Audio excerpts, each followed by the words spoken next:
Okey, baik. Bismillahirrahmanirrahim. Assalamualaikum dan selamat malam.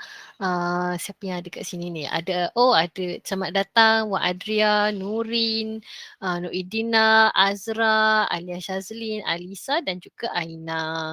Okey, hari ni rasanya kita boleh habis kot chapter variation ni malam ni. If God permits, insyaAllah kita boleh habiskan sebab variation ni is a very short chapter. Lepas tu ada banyak komponen dalam variation ni sebenarnya telah dibincangkan. Kita dah bincang secara detail dalam inheritance. So kita tengok satu persatu ya. Link untuk pedek, sebab pedek baru ada 3 orang. Kejap link untuk pedek saya ada bagikan dalam Telegram. Okey, ada. So boleh masuk dulu. Okey ya. So untuk variation, beberapa komponen dalam variation ni ada dibincangkan masa kita discuss pasal inheritance, masa kita discuss pasal meiosis. So kita akan guna balik point-point tu dekat sini. Tapi yang totally new kat variation ni adalah jenis-jenis mutation dan juga jenis-jenis variation lah. So kita tengok satu persatu dulu. Jadi untuk variation, the definition for variation is differences in characteristics found within the same population or species. So walaupun kita tahu kalau ciri-ciri individu dalam satu population atau satu species tu adalah nak kata ciri-ciri ni lah yang menyebabkan kita semua ni manusia. Ciri-ciri ni lah yang menyebabkan organism ni kucing misalnya. But variation is differences within that population in terms of macam kucing, warna bulu dia, warna mata dia, dia punya mungkin ada beberapa physiological differences dan sebagainya lah. So yang ni tak apa, tak payah jawab pun tak apa. Antara kepentingan variation ni ialah membolehkan seseorang individu tu better suited in the struggle for existence. They can help individuals to adapt to the changing environment. Misalnya yang kita pernah discuss hari tu, bila seseorang tu expose kepada persekitaran yang cahaya konsisten cahaya matahari. So dia punya adaptability kat situ ialah dia punya kulit mula menghasilkan lebih banyak melanin dan kulit dia jadi semakin gelap untuk menyesuaikan diri dengan keadaan persekitaran yang keamatan cahaya yang tinggi tu misalnya. Kemudian variation juga boleh menghasilkan trait-trait baru dalam sesuatu organisma yang membolehkan the next generation boleh survive dengan lebih baik. Lepas tu in terms of breeders kan, misalnya macam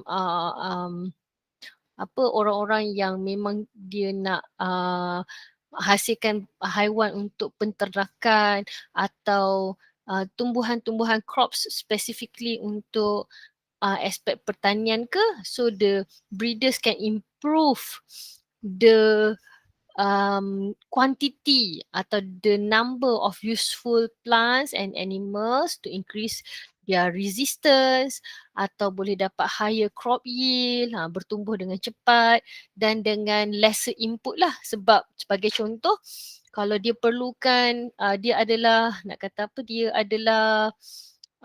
resistant towards resistance towards pest misalnya. So kita boleh reduce the consumption of pesticide. Kita boleh reduce berapa banyak pesticide yang kita kena beli apabila kita tanam pokok spesies yang resistant to pesticide. Lepas tu variation ni juga adalah antara asas kepada evolution dan membolehkan survival towards sudden changes in the environment lah. Okay, contohnya resistance toward new types of pesticide atau new types of antibiotic. So itu boleh jadi downside jugalah resistant kepada antibiotik tu seperti yang kita alami sekarang ya. Ada banyak broad spectrum antibiotic can no longer be used to combat different types of bacterial infection disebabkan kegagalan manusia sendirilah consume antibiotik dengan kuantiti yang betul. Okay, so Untuk jenis-jenis variasi, variasi dia ada dua jenis. Nombor satu continuous variation, nombor dua discontinuous variation. Continuous variation is depicted by the bell curve on the left side, and then discontinuous variation is depicted by the bar chart on the right side.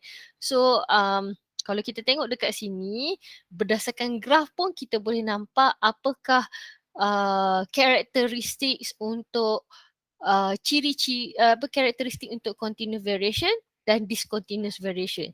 So based on the graph and also based on your understanding, can you list out the differences between continuous dan discontinuous variation? Selain daripada karakteristik, kamu juga boleh nyatakan contoh-contoh. Dalam satu row tu boleh nyatakan beza dari segi contoh ya. Boleh mula?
Okey. Oh, ada yang bandingkan dari segi bentuk graf. Boleh, boleh. Bentuk graf pun boleh. Teruskan.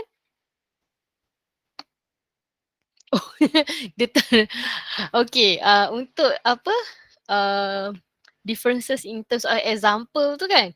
Itu boleh satu je lah. Maknanya untuk satu row tu, example dia height, body weight, skin colour versus eye colour, blood group dan sebagainya. Itu satu je lah. Yang lain tu semua karakteristik ya. Oh, pokok setiap satu tu ni ya.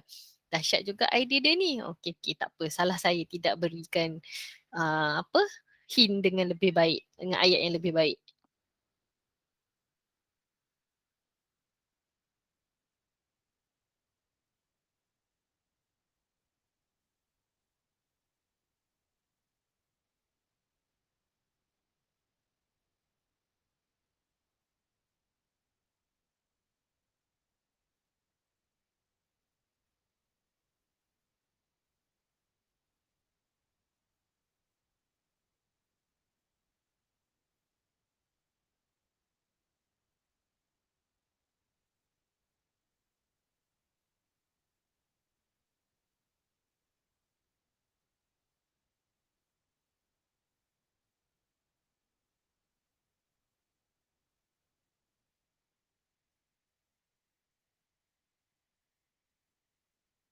Okay.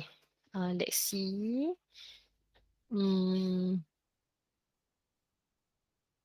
Okay. Good.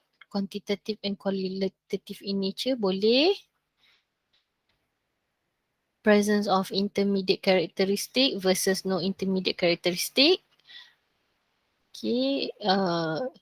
If you have mentioned qualitative and quantitative, can be measured dengan cannot be measured tu dikira sama lah ya, dikira setara. Normal distribution versus discrete distribution boleh. Kejap ya, saya scroll kat sini. Okay, lepas tu influenced by external factor versus influenced by genes. Okay, single gene atau 2 or 3 alleles boleh, tak ada masalah. Okay, controlled by many genes untuk continuous variation, tapi discontinuous variation controlled by a single gene boleh. Kuantitatif dah.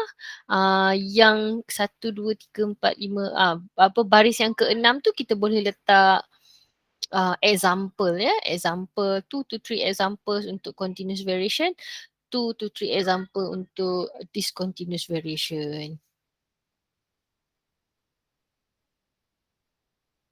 Okay, so antara benda-benda yang kita boleh guna untuk antara karakteristik antara keduanya yang kita boleh guna ialah as I agree with you. Kejap ya, kita buat macam ni. Okay, I agree with you from what I can see here. These are some of the sample answer that I can see.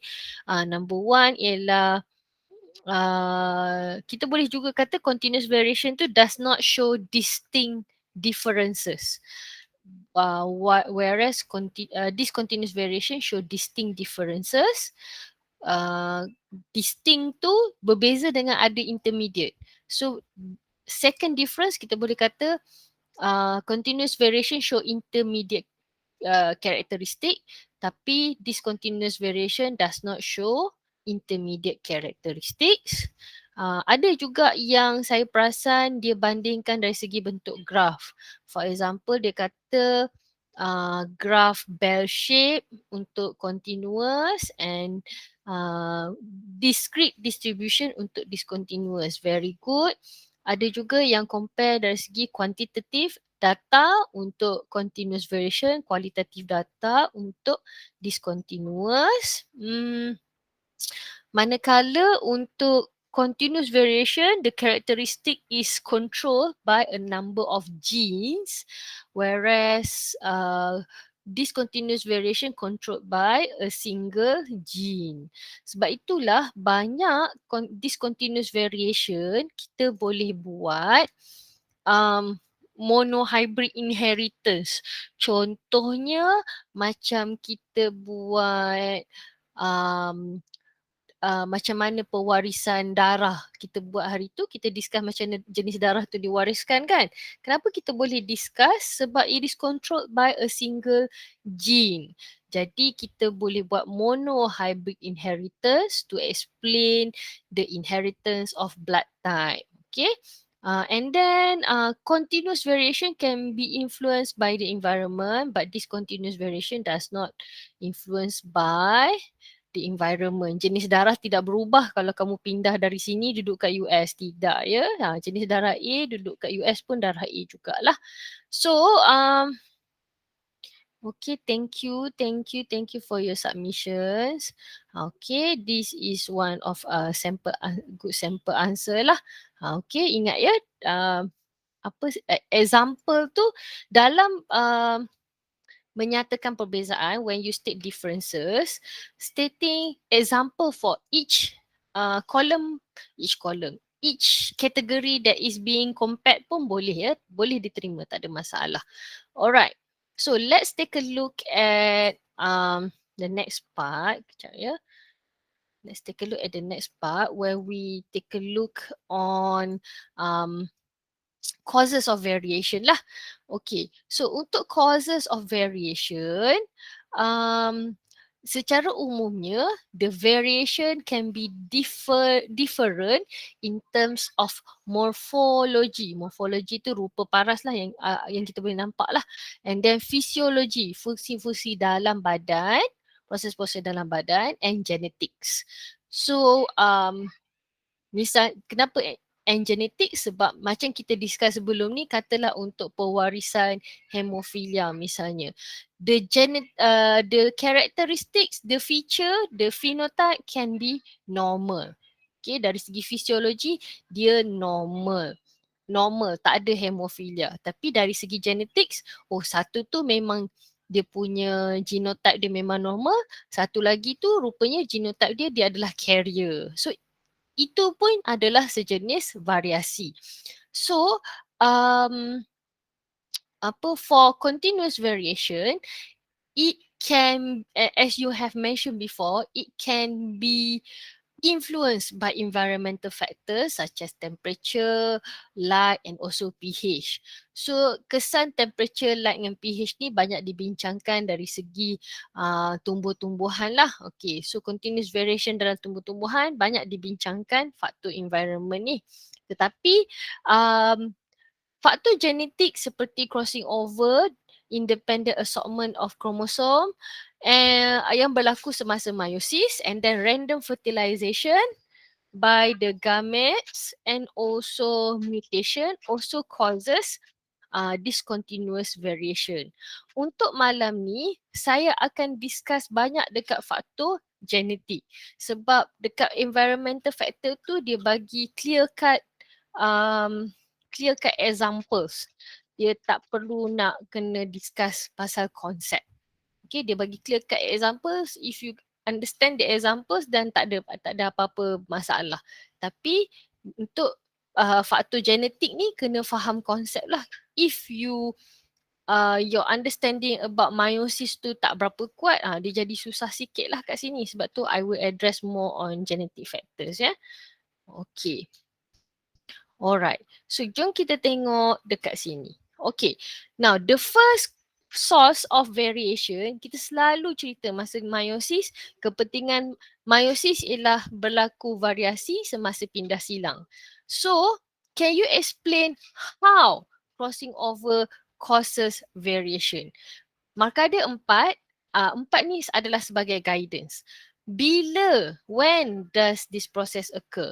Which part involved during this process? What are the mechanisms step by step and what is the final result? Okay.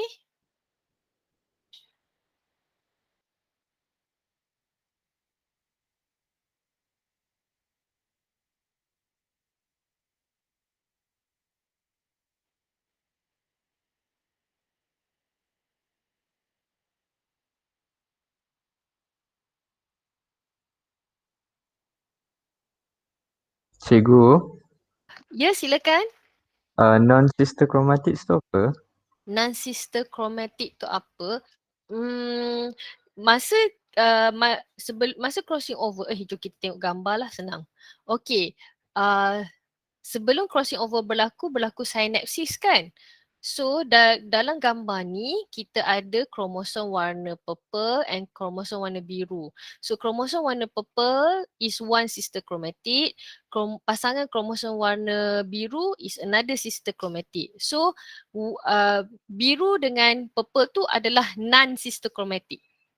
They are homologous, sama panjang, tapi they are attached to different centromere. So they are considered as non-sister chromatid. Adakah saya jawab soalan? Faham. Okay, bagus. Okay, alright. Basically kita boleh juga kata apa non-sister chromatid ni antara maternal dengan paternal kromosom lah kan, pun boleh juga. Sebab dia lain colour tapi homologous. Alright, dah nampak dah semua.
Okay, let's see here. Okay, good. Kita start dengan crossing over occurs during prophase 1 in meiosis. Good. Okay, good start. Nombor 2 berlaku dekat mana? Berlaku occurs involve non-sister chromatid kan? Occurs between non-sister chromatid. Okay, that is the siapa yang terlibat. And then essentially apa yang non-sister chromatid ni buat? Dia buat exchange. Okay, kejap. Ada tak yang bagi tahu yang macam lain? Kejap Oh, okay. Ada exchange chiasma. That is good. Okay, so exchange of segments of chromatid, occurs between non-sister chromatid. Kalau tak ada sebut tu pun tak apa. Ada lagi jawapan lain ya. Mekanisme dia ialah berlaku pertukaran segmen antara non-sister chromatid. An exchange of chromatic segments between non-sister chromatid occurs at chiasma. Yes, betul tu, at chiasma. Okey, berlaku pertukaran segmen antara kromatik tidak seiras pada chiasma.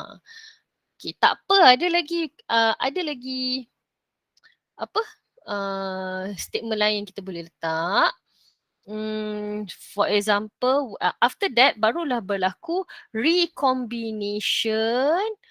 Okay, recombination of genes to produce new combination of genes on that particular chromatid. Apa-apa ayat yang menunjukkan berlaku recombination of genes to produce new genetic information ke atau new combination of genes ke? Boleh.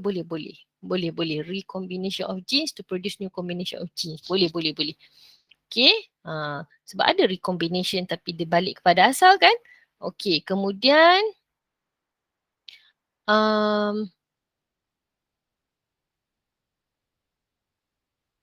okay.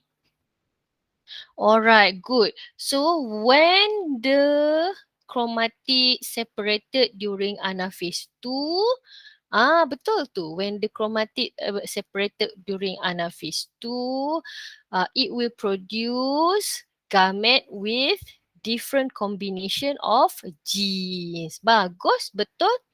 Okay. When the chromatid separated during anaphase 2, it will produce gamete with different genetic materials. Boleh different combination of genes adalah lebih tepat lah. Okay, different combination of genes. Alright, good job. Satu.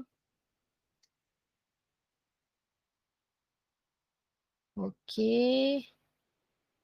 Satu, dua, tiga. Okay, cukup. Sekejap ya.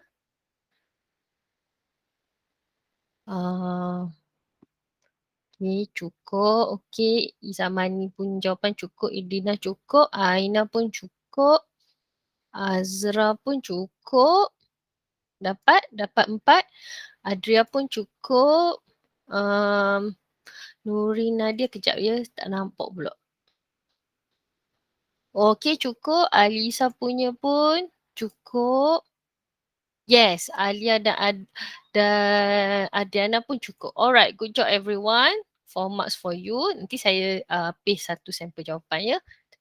Okay, so another source of variation during meiosis is the random assortment of chromosomes.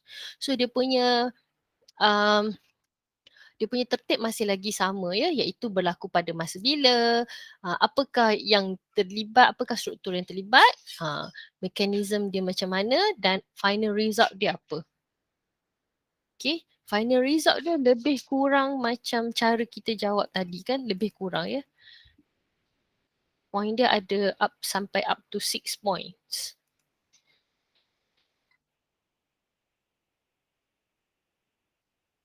Okay, up to 6 point boleh.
Alright, let's take a look. Boleh during metaphase 1. Dari gambar aja pun memang tunjuk metaphase 1 kan. During metaphase 1 boleh menyebabkan susunan dekat metaphase 2 tu jadi lain kan. Betul tu.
Okay, let's take a look at your answer.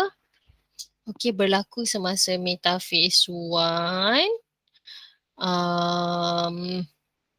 Yang terlibat dekat situ adalah homologous chromosome, very good. And then during that time, the homologous chromosome are randomly arranged at the equatorial plane atau in the middle of the cell boleh, atau ada lagi tak term lain digunakan? Okay, tak ada. Okay, boleh. Okay, arrange randomly tu yang dapat markah ya. And then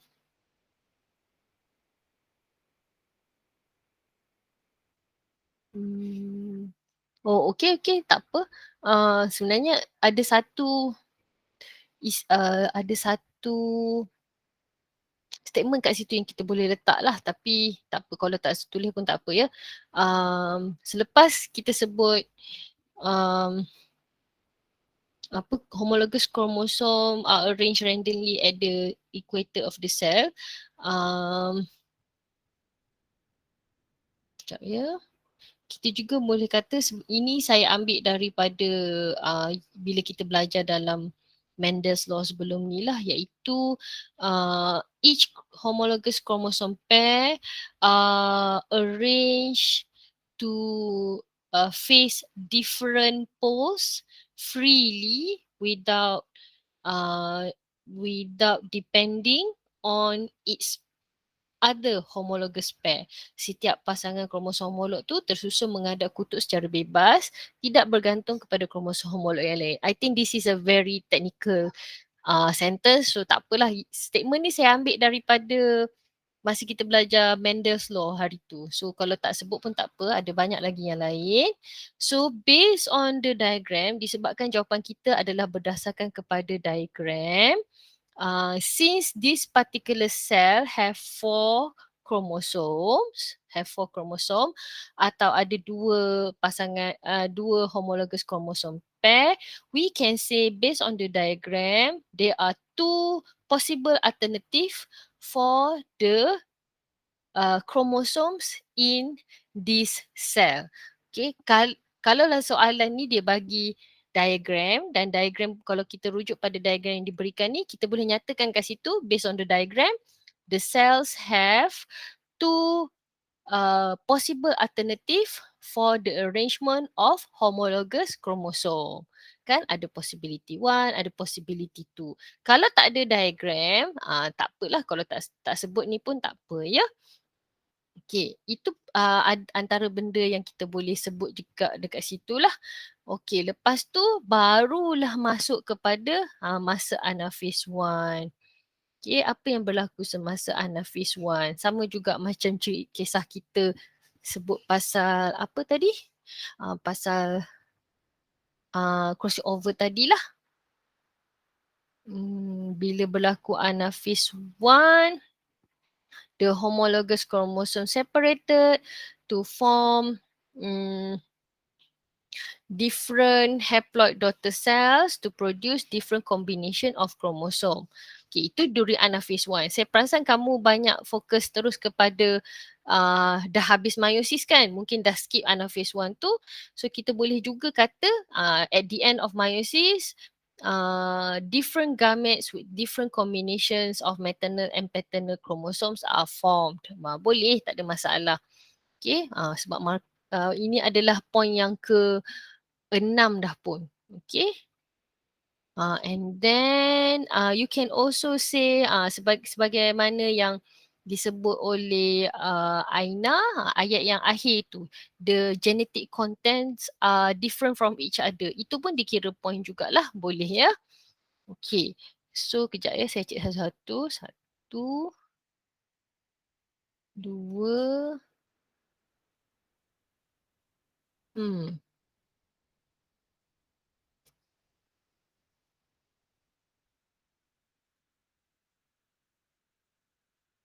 Boleh.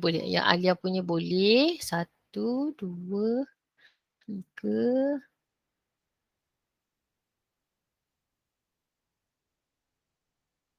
Empat. Idina punya dapat 4.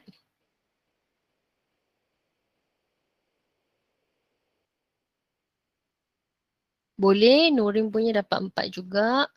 1, 2.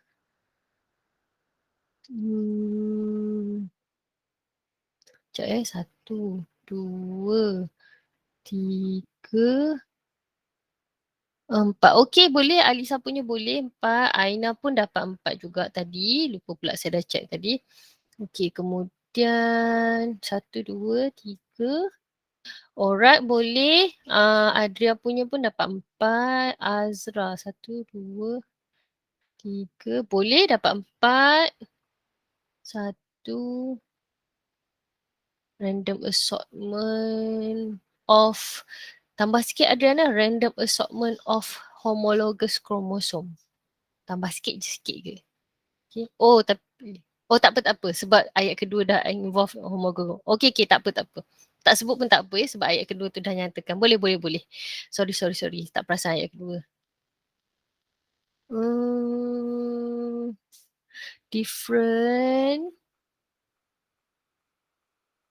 Different gametes are formed. Different chromosome. Bolehlah different gametes are formed sebab sebelum tu kamu dah sebut different chromosome combination. Boleh. Alright. Thank you so much everyone. Okay. So, dua-dua proses dalam meiosis ni menyumbang kepada variasi. Okay. Now, the end product of both processes are gametes, and these gametes are free to randomly fertilize with each other to form different progeny with different combination. Dekat slide ni tak ada soalan nak tanya, tak ada soalan untuk dijawab ya. Boleh buat notes kat situ. So, tadi kita bincangkan dari segi genetic recombination semasa crossing over atau random arrangement of homologous chromosome semasa metaphase 1 tadi menghasilkan gamete yang mempunyai pelbagai genetic content compared to the parent cell. Now, as we have discussed about variation before, inheritance before, masa kita buat fertilization tu kan, kita kata gamete ni mungkin senyawa dengan gamete yang ni, atau gamete ni mungkin senyawa dengan gamete ni. Kita akan consider different combination of gamete untuk menghasilkan different progeny. So itu yang digambarkan oleh persenyawaan rawak. Any sperm has the probability to fertilize with the ovum, and then therefore the zygote formed from each fertilization will have a new genetic combination that produces progeny with new genetic combination different from the parents, and most likely most of the time different from the siblings. Kalau kita bincang dalam sexual reproduction dulu, untuk dapatkan individuals yang totally sama genetic content dia hanyalah daripada when one sperm fertilize with one ovum dan menghasilkan zygote, dan zygote tu atau certain stage after zygote tu, the same cell split into two to form two different individuals. Tapi since they are fertilized by the same ovum dengan same sperm, they have the same genetic content.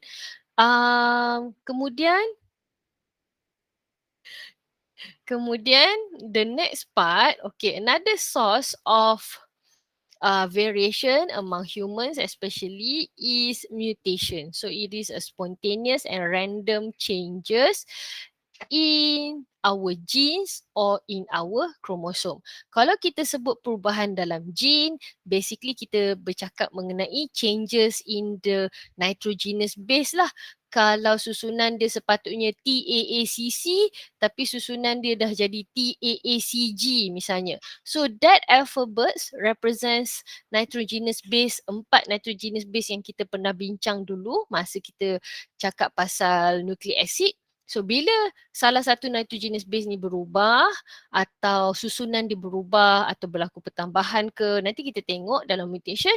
So itu adalah perubahan dalam gene. Tetapi kita juga pernah discuss mengenai perubahan dari segi perubahan kromosom.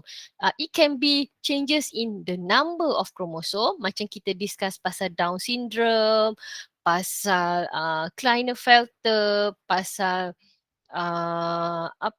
Turner syndrome. Itu adalah perubahan dari segi nombor. Tapi ada juga perubahan dari segi struktur kromosom. Kromosom tu jadi bertambah panjang, bertambah jadi pendek dan sebagainya. So kita nak tengok dekat hari ni lah. So before we go on further, I would like to summarize dekat sini bahawa variation dalam manusia sekalipun, dalam banyak organism sekalipun juga boleh disebabkan oleh interaction between the environment and the genes. So selalu dibincangkan kat sini ialah nature versus nurture. Nature sebab genes, nurture sebab environment. So antara soalan yang kita boleh tanyalah mengenai perkaitan antara faktor environment dengan faktor genes adalah sebagai contoh gambar yang ni. Dalam textbook kita dia cakap pasal kembar yang seorang gemuk seorang kurus kan. Okay, now I present to you another example. This is a real life example of a North Korean North Korean twin. Dia kembar seiras, identical twins at the same age, but you can see here there is a physical difference between the two. So can you explain atau can you suggest why, bukan explain sebenarnya ni, lebih kepada suggest why. Can you suggest why there are physical differences between the two despite them being identical twins? Apakah perkara-perkara yang menyebabkan ada perbezaan kat situ? Memandangkan ini lebih kurang macam explain difference, nombor satu, nyatakan dulu dia difference dari segi apa. Lepas tu baru explain kenapa dan kenapa ya.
Cikgu, kembar ni live together ke they're separated? What do you think? What do you think? Dia separated ke tak? Separated. Okay. Boleh extrapolate from that.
Okay.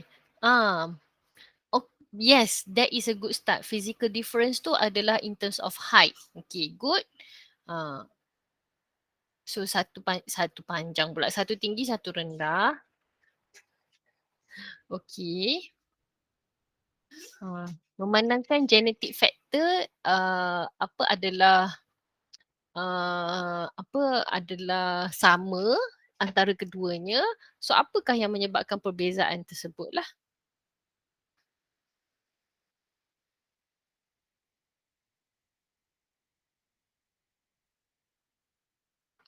Okay. I can see that you are on the right track. They might have different environmental factors such as different diet atau physical activity. Boleh tak elaborate more on that? Kalau kata different in diet tu dia rendah sebab kurang apa misalnya? Kekurangan nutrien jenis apa? Okay. Cikgu, Ya, saya. kalau a person doesn't get enough sleep, does that affect their height? Saya check dulu. Nanti saya, my initial response would be no. Tapi nanti jap saya check dulu kejap Okay.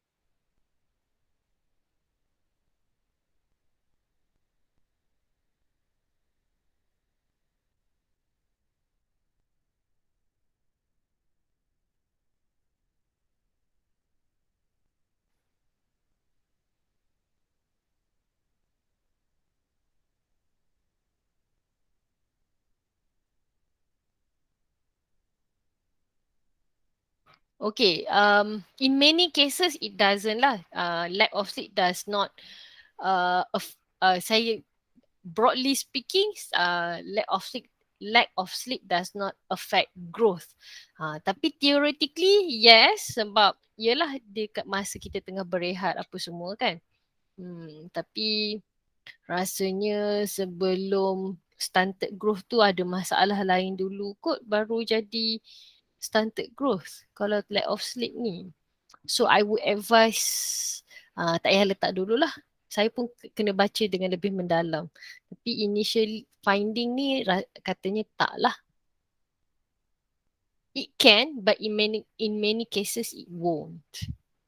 Okay, so ada yang membuat extrapolate the idea that perhaps the twins are separated since childhood, so they experience different diet in throughout their life that influences their growth. Okay, boleh. So antara maknanya twin yang rendah tu sebab kekurangan kalsium, kekurangan protein, boleh. Okey, maka kedua-dua kekurangan protein dengan kalsium ni menyebabkan mengurangkan dia punya physical growth. Okey, proses pertumbuhan dia tu kurang lah. Okey, good. Okay, so dia punya, ya, nak tanya. Misal kata kan the twins are not separated if Mm-mm. they are to be grown up together, would they grow up to be the same in terms of Hmm. size? Boleh, tapi apa nak kata, dia boleh the same, tapi sekarang ni dalam situasi ni dia bagi apa, both of them are different in size. So kita walaupun dia separated atau tidak, we can deduce that perhaps apa diorang punya daily consumption tu influence their growth lah. Mungkin salah seorang dia tu dapat access kepada better diet sources ke, macam tu lah. So there is nothing in the question that suggests that they might be separated, but if you want to use that apa reason for them to have different nutrition, boleh, tak ada masalah. Sebab essence dekat sini ialah diorang ni different in height sebab different nutrition. Bolehlah kata sebab apa. Sebab apa-apalah, sama ada dia terpisah ke atau apa, seorang jadi miskin, seorang jadi kaya ke, dan sebagainya lah. Boleh. Tapi essence dia, ya. Sorry cikgu habiskan dulu sebab I want to ask a question. Tak apa. Tanya dulu, silakan. Let's say Mhm. if I'm short, but then what if I was adopted by Mat Saleh parents and then I lived in America? So then will that like affect my height? Meaning I can grow, or I don't know. If my real parents are short, but then I moved to America with my Mat Saleh parents and then suddenly I grow tall. Is that possible? Boleh sebab different dietary consumption. Oh. Sebab different dietary consumption. Possible. Cikgu, Ya. berapa macam like how ketara is the changes like due to environmental factor dengan lifestyle ni in terms of height macam tu lah. Depends on how early the differences are. Macam yang gambar yang saya tunjuk ni, ini adalah real case, real twins dekat North Korea. Sebenarnya dalam case ni seorang duduk bandar, seorang duduk luar bandar. Since they are separated and have different access to nutrition dari kecil lagi, so the difference in growth tu sangat ketara lah. So untuk menjawab soalan Izaman ni, it can be significant if the difference, source of differences tu berlaku semasa dia punya growth period. Kita dah belajar sigmoid curve untuk growth in human tu kan. So kalau environmental factor ni, difference in environmental factor ni berlaku during growth period tu, memang akan signifikan. Tapi kalau macam towards dah teenagers baru dapat bapa family angkat duduk dekat US, dah hujung late teenagers baru nak duduk kat US, tak jadilah.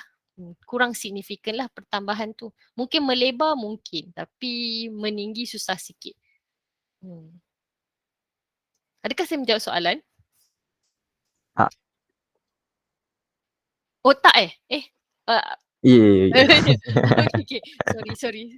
Saya salah dengar. Alright. So nak kata apa ya?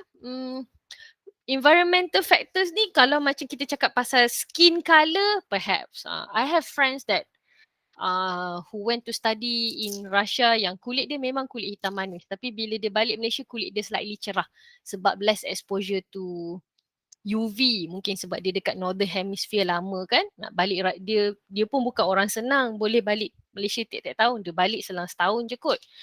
So dah lama tak jumpa dia, kita nampak dia makin cerah dan it makes sense lah sebab she is exposed to less UV ray, so the body deems it is unnecessary to produce extra melanin untuk dia lah, so dia nampak lagi cerah. Tapi apa nak kata, tapi kalau in terms of height, kalau environmental exposure to environmental factors tu during growth period, yes, it will produce a significant changes lah.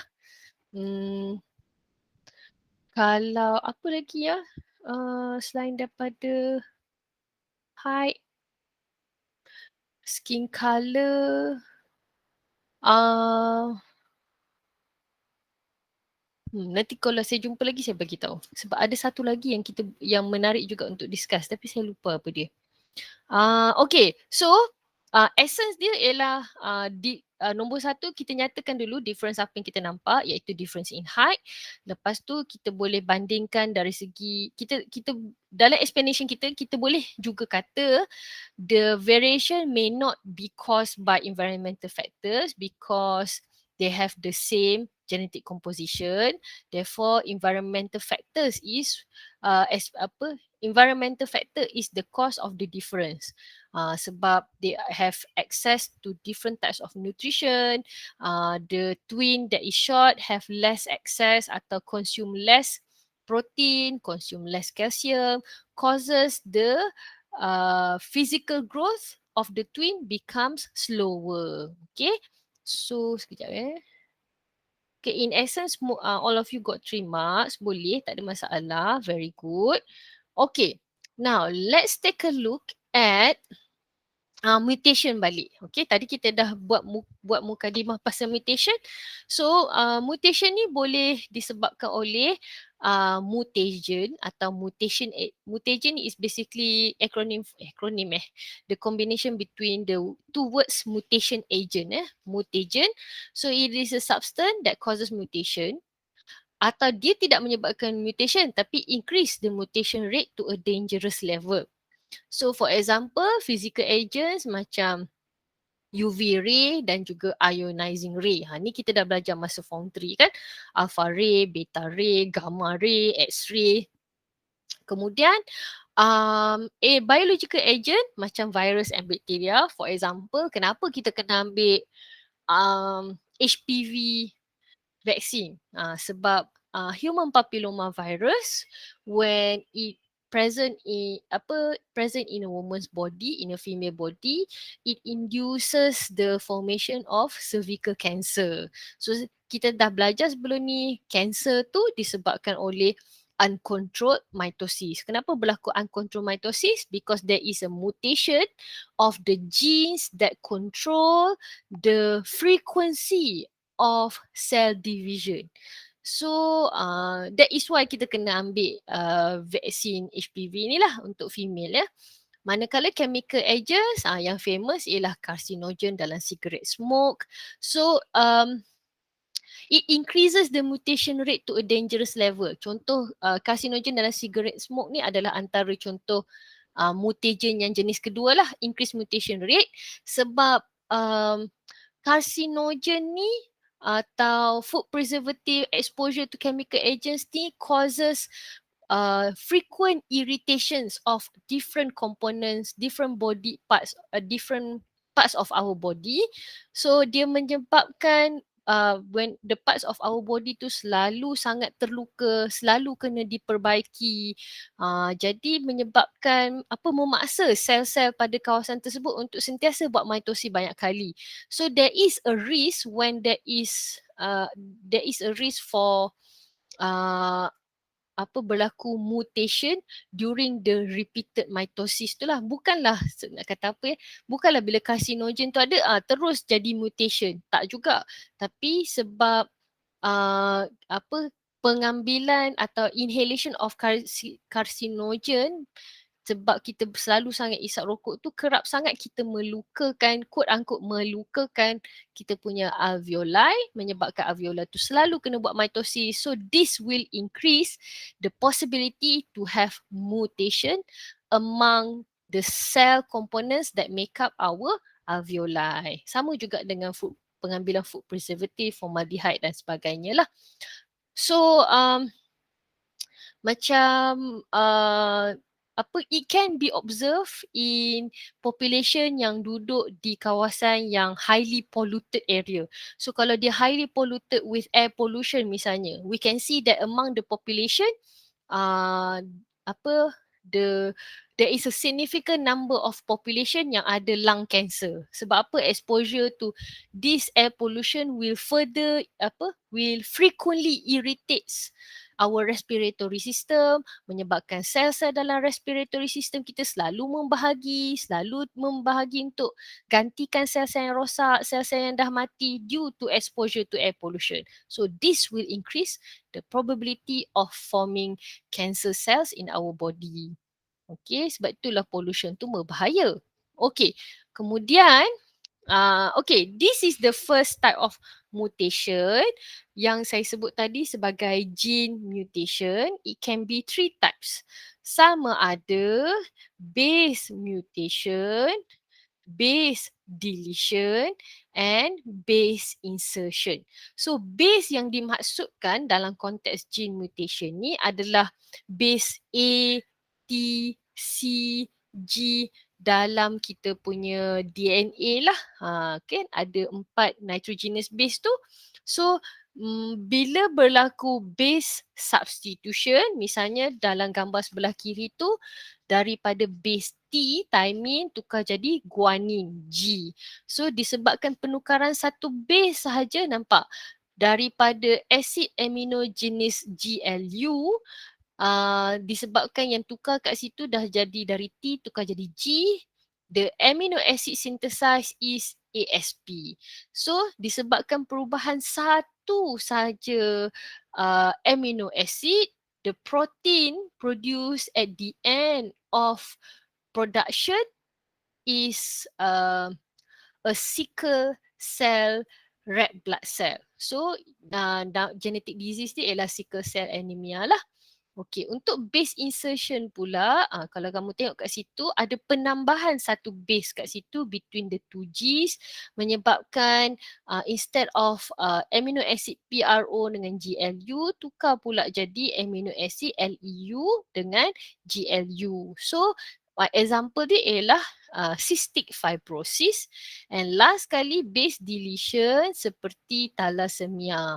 So we can see there one nitrogenous base is eliminated from the sequence, menyebabkan daripada amino acid jenis PRO dan GLU at the end of the amino acid chain, dia dah tukar jadi ARG dan LYS. So it will also it results in the production of abnormal red blood cell dan menyebabkan penyakit thalassemia lah. Okey, jom kita tengok satu sampel soalan yang berkaitan dengan gene mutation ya. Okay, this one. Alright. So based on the diagram, can you explain the effects of gene mutation towards the production of abnormal hemoglobin? Kita boleh mulakan dengan the type of gene mutation that you can observe here, dan mungkin kaitkan pula dengan amino acid yang dekat bawah tu. Okay, dia tak label sebagai amino acid, tapi kita tahu GLU dengan VAL tu kita boleh masukkan dalam explanation kita. Silakan.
Cikgu, yang ni substitution base substitution Mari kita tengok gambar. Yes. Daripada T tukar jadi A. Yes.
Okay. So, gene mutation yang kita nampak dekat sini adalah gene mutation jenis substitution. Very good. So, kita tengok pada diagram tu, substitution dia apa? Kita boleh cerita dekat sini the gene, the base T is substituted with base A. Kan? Kita tengok daripada diagram. Adakah ini dikira sebagai mengulang soalan? Tak. Sebab kita kata T itu adalah base. So base T is substituted with base A. Okay, kalau tak sebut pun tak apa, tak ada masalah. Tapi saya perasan dekat sini Alia menyebut benda yang lebih kurang samalah, iaitu substitution tu menyebabkan combination daripada CTC tukar jadi CAC. CAC ya, bukan CAT. CTC kepada CAC. So maknanya Alia sebut due to base substitution, the sequence of base have changed from CTC pergi ke CAC. So dah ada 2 point lah dekat situ daripada jawapan Alia tu. Either kamu sebut nombor 1 kita sebut jenis mutation apa, nombor 2 kita sebut apa yang bertukar. Okay, kita tidak dikira mengulang soalan kalau kita bagi tahu huruf tu represents base. Sebab dalam soalan ini dia sebut secara umum saja difference between nucleotide base sequence kan. So kita bagi tahu base sequence apa yang berubah. Okay, itu yang Alia bagi tahulah. Okay, so jadi menyebabkan mRNA sequence, kenapa dia sebut mRNA sequence kat sini?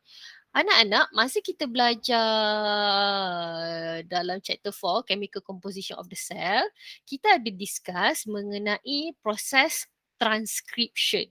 So dalam DNA ni dalam kromosom dalam nukleus kan. So dalam DNA kod dia ialah CTC. Kemudian apabila badan kita decide nak produce hemoglobin baru, kod CTC ni akan melalui proses transcription untuk menghasilkan satu salinan mRNA.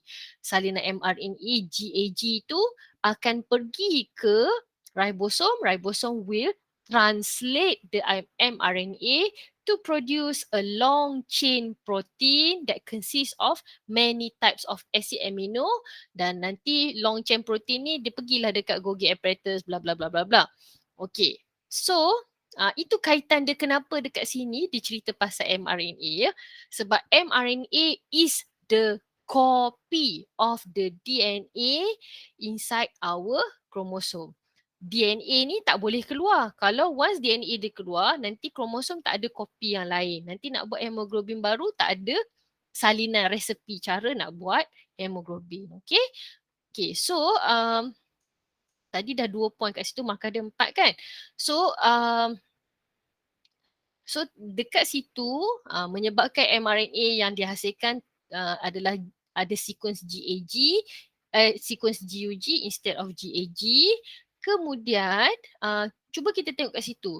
So apakah efek seterusnya? Efek seterusnya ialah amino acid dalam sequence pun berubah, iaitu from having GLU as part of the sequence, now it has changed to VAL. Okay, bila kita dah cerita sampai level tu, kita boleh ceritalah pasal kesan-kesan sickle cell hemoglobin ni.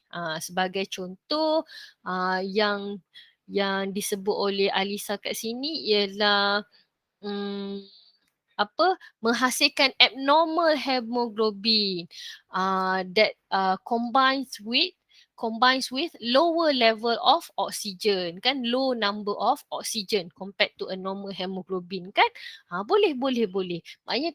Maknanya selepas itu kita boleh cerita kesan saya tak show responses. Okay. Kesan pertukaran amino acid tu kepada bentuk protein yang dihasilkan. So, kejap ya.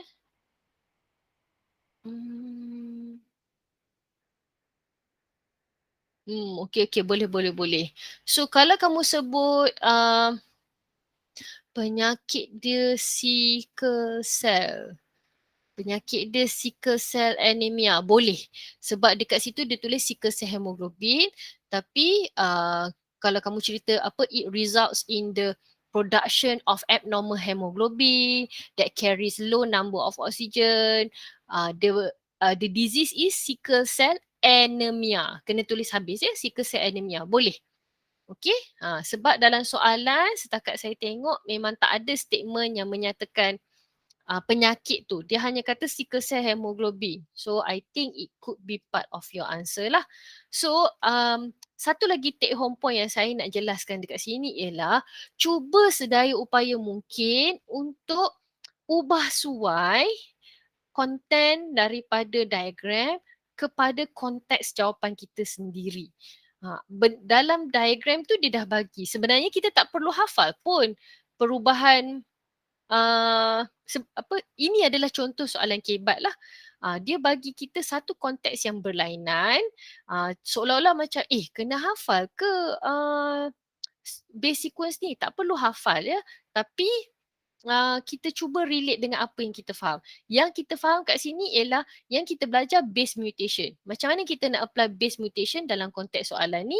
Sebab kita nampak ada the sequence of base has been changed from CTC jadi CAC. Base T tukar kepada base A. So this is a base mutation, base substitution mutation. Nombor 3, menyebabkan mRNA copied atau transcripted from the DNA is different from GAG to GUG. Therefore, during translation in ribosome, the amino acid synthesized is VAL instead of GLU, for example. So, kita macam mana kita make our ownership kita nak tunjuk yang kita bagi apa yang kita tahu kepada diagram tu, kita letak istilah seperti berlaku base substitution, changes in base sequence, changes in the base sequence, itu yang dapat markah ya, dan berlaku proses transcription to produce mRNA. Istilah transcription ni kita dah belajar ya masa chapter 4 chemical composition of the cell, masa nucleic acid tu ya. Kemudian daripada mRNA pergi ke ribosom, berlaku proses translation untuk translate the mRNA into the sequence of acid amino. Nak ikat acid amino mana satu kan? Okay. So daripada rajah pun kita boleh dapat at least 4 points kat situ. Jadi sebenarnya setakat saya belajar cara nak buat soalan kebat, that is how we do soalan kebat lah. Biasanya gambar yang diberikan itu boleh diambil konten dia atau facts dalam gambar tu sebagai sebahagian daripada jawapan kita as long as we provide our own context. Atau macam mana kita nak apply maklumat tersebut dalam ayat kita sendiri. Okay. Okay, so saya perasan ada yang cerita terus pasal production hemoglobin tu, tak ada masalah. So katalah kita dah berhenti tadi dekat changes the type of amino acid tadi kan.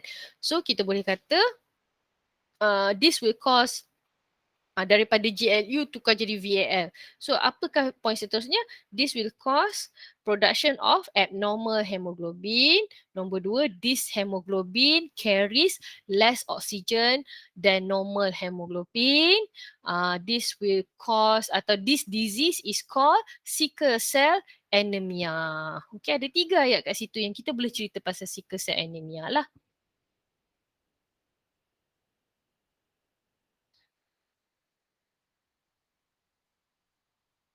Oh, juga kita boleh, kalau kamu nak tambah lagi pun boleh ya.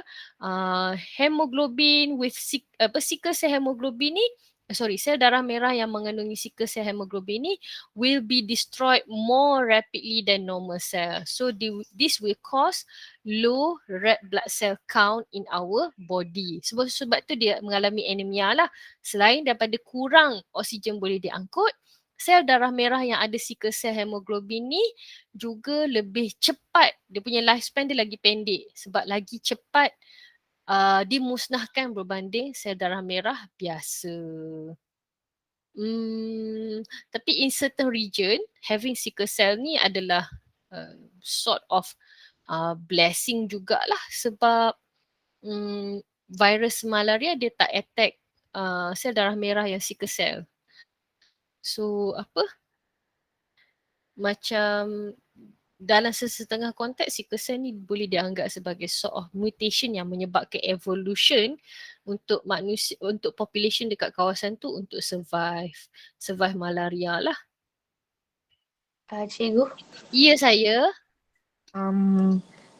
Is there any reasons why it causes the base substitution? Macam ada apa-apa yang jadikan dia jadi macam tu ke it's normal? Satu sebab mungkin exposure to mutation. Satu lagi sebab keturunan. Sickle cell ni juga adalah inherited disease. So the first generation tu dia mutated, lepas tu dia wariskan kepada generasi seterusnya lah. Macam tu. So dia ada 2 sources lah. Adakah saya menjawab soalan? Yes. Alright, thank you. Okay, last kali, okay, I give you another 30 seconds to update your answer. Tapi jawapan kamu ni dah cukup dah, dapat 4 marks dah. Selalunya soalan kebat, kalau dia dekat structure, kita bagi dalam 3 markah maksimum. Tapi kalau dekat bahagian, tak silap saya, kalau format baru ni dia letak dekat bahagian C. Dekat bahagian C, markah dia boleh up to 5 marks lah. From what I can see from sample question lah. Okay. Tapi tak semestinya tertakluk pada tu. So soalan dia biasanya akan jadi suggest why, suggest how dan sebagainya lah. Okay, jom kita tengok chromosome mutation pula. So dekat sini kamu kena lengkapkan ya. Chromosomal mutation boleh jadi difference in number. Misalnya dekat sini ada trisomy. Sebagaimana kita pernah discuss sebelum ni, Down syndrome, Klinefelter, Jacquet syndrome. Kekurangan satu kromosom, misalnya dalam Turner syndrome.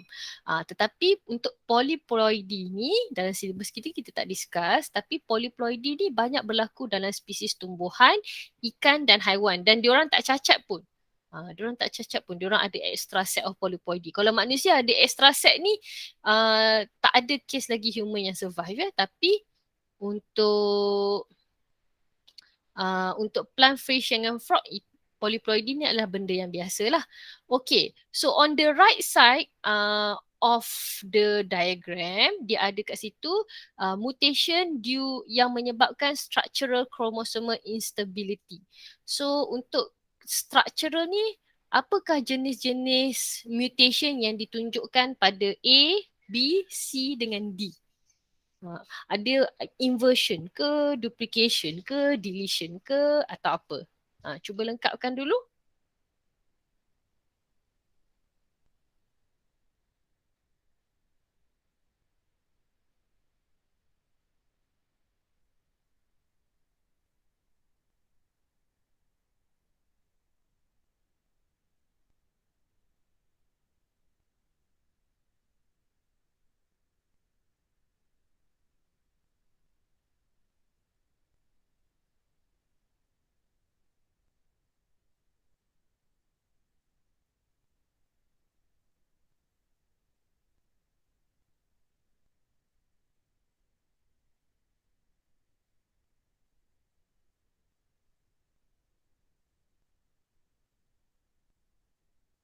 Cikgu, Ya, silakan. chromosomal mutation ni pun boleh sebab mutagen tu ke? Oh, Tapi nak kata apa ya, kadang-kadang dia boleh jadi occurs naturally lah.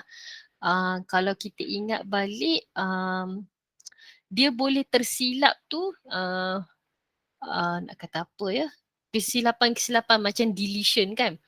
Deletion ni mungkin berlaku sebab crossing over tak jadi ke, sepatutnya changes in segment of chromosome kan.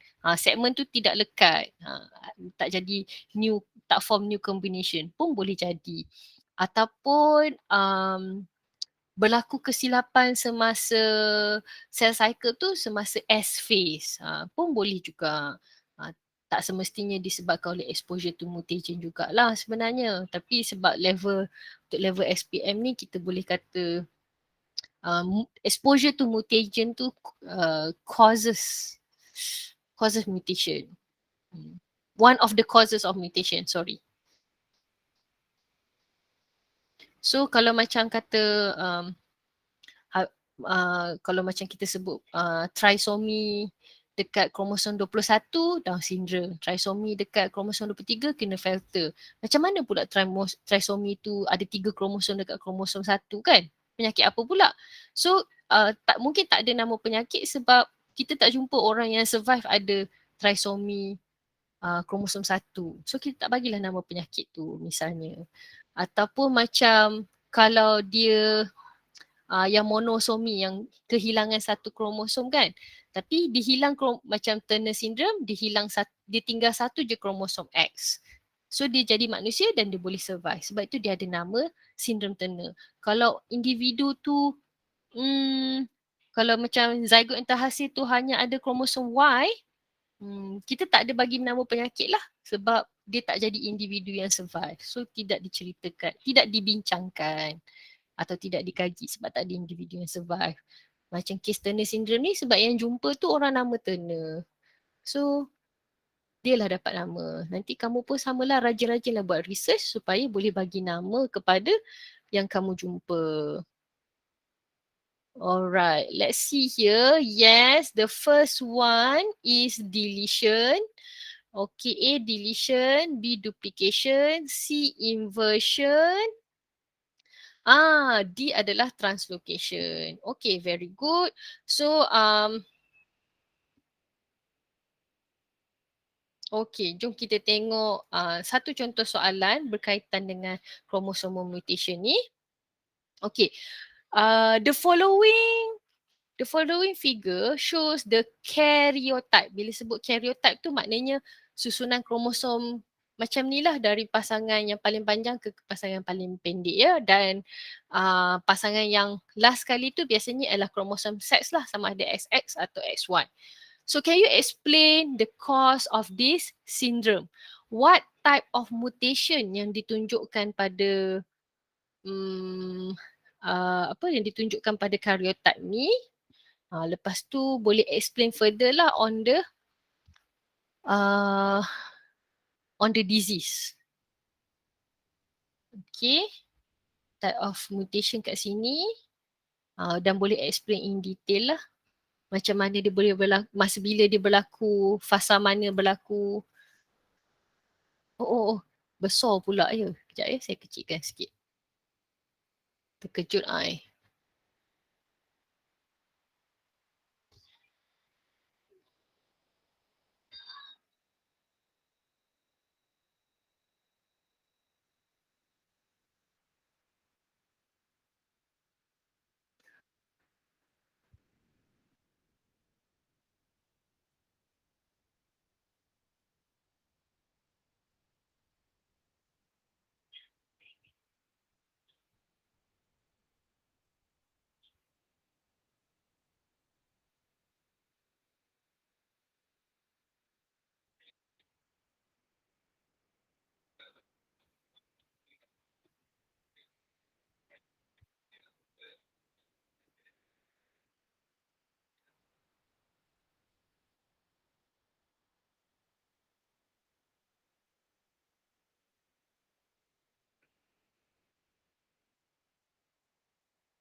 Okay, let's see. Okay, good. Kejap. Kalau kita bagi tahu nama penyakit, tak dapat markah sebab soalan ni dah bagi tahu ya, karyotype untuk penyakit Kreiduchet. So tak dapat markah lah. Tapi kita boleh bagi tahu dari segi what type of mutation? Chromosomal mutation jenis. Chromosomal mutation ada 2 jenis kan? So kita chromosomal, start dengan huruf A. Chromosomal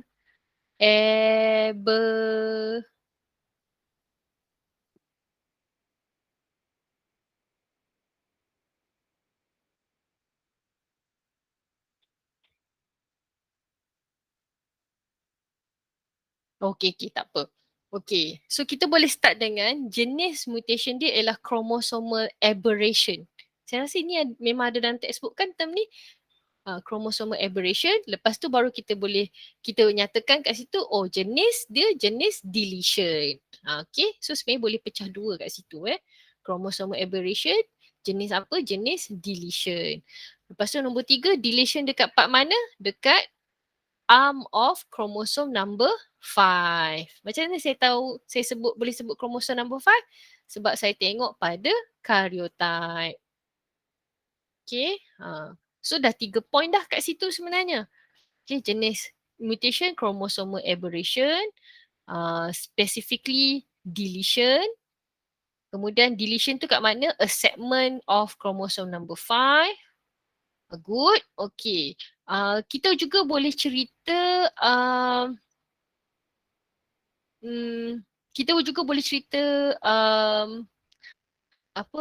mutation ni berlaku masa bila.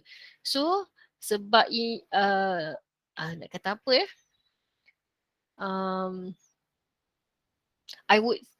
kita boleh cerita mutation ni berlaku pada masa bila, sama macam kita cerita sebelum-sebelum ni kan. So dia berlaku during the formation of gamete.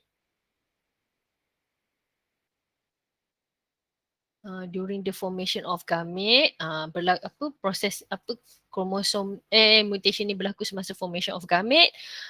Lepas tu bolehlah cerita 1-2 point cerita pasal simptom-simptom penyakit Kreiduchet ni, seperti Cryducat.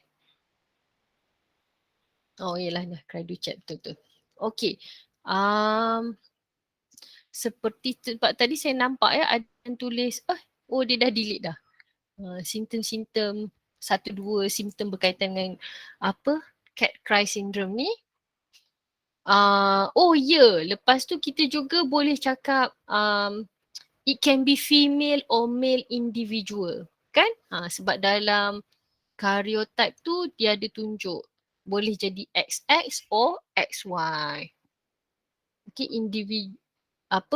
berlaku semasa formation of gamete when the abnormal gamete with deleted segment of chromosome 5 ni fertilize with a normal gamete, it can form a female or male individual with Cry-Duchet syndrome.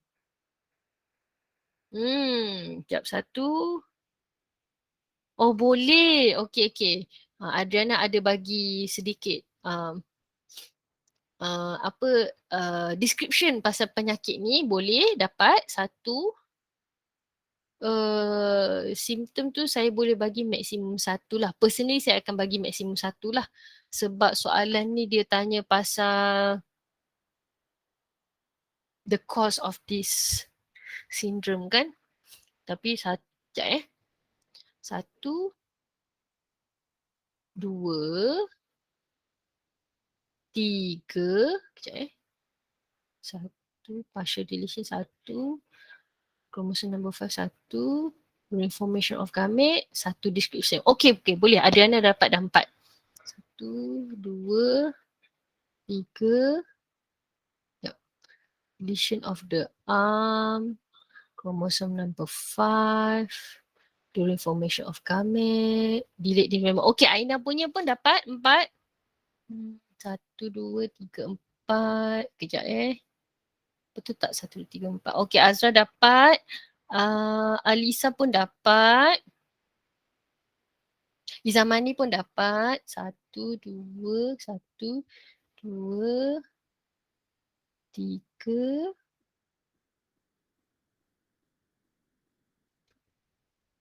Causing it to be short. To be short. Alia, saya cadangkan ayat yang terakhir tu kan. Ubah sikit. Thus causing it to be short and carry less genetic information. Okay, tambah sikit lagi. Carry less genetic information. Okay, dapat dah full. Okay, Idina dah dapat tadi. Alright, Nurin 1, 2, 3. Loss of a few genes. Boleh. Macam berulang pula. 1, 2. A segment of chromosome 5. Tambah sikit. Oh, dah. 5. 5. 4. Sekejap. 1, 2. Sekejap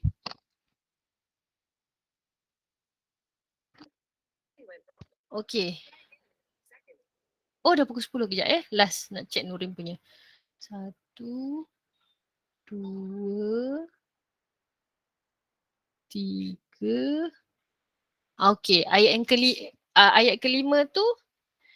Okay. Boleh. Boleh dapat Nurin. Boleh dapat full. Habiskan ayat yang kelima tu boleh dapat full. Sorry. Okay, Nurin, habiskan ayat yang kelima tu boleh dapat full. Delete mental development.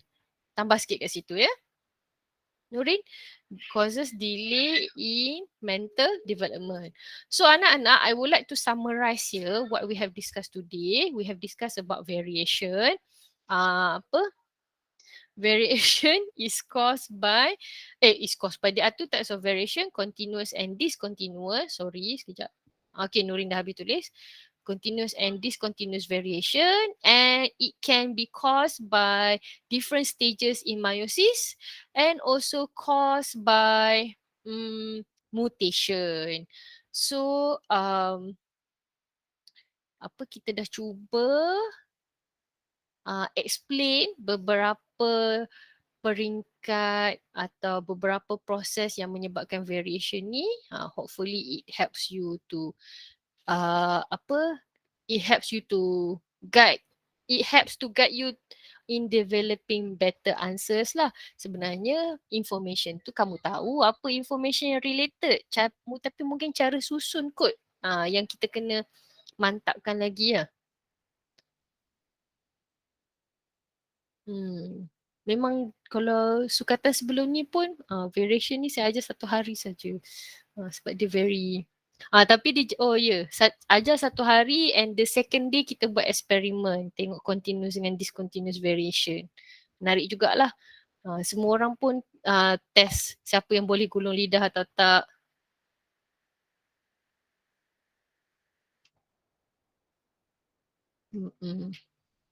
Alright. Okay, it is good that you like the topic. Thank you so much. And it really helps because you have good understanding in meiosis and also inheritance lah. Kalau inheritance okay, memang okay. Kejap. Oh, ada kaitan dengan DNA tu tak faham sangat Okay lah. Okay, that is all for today. Nak semangat kemerdekaan pula malam-malam ni.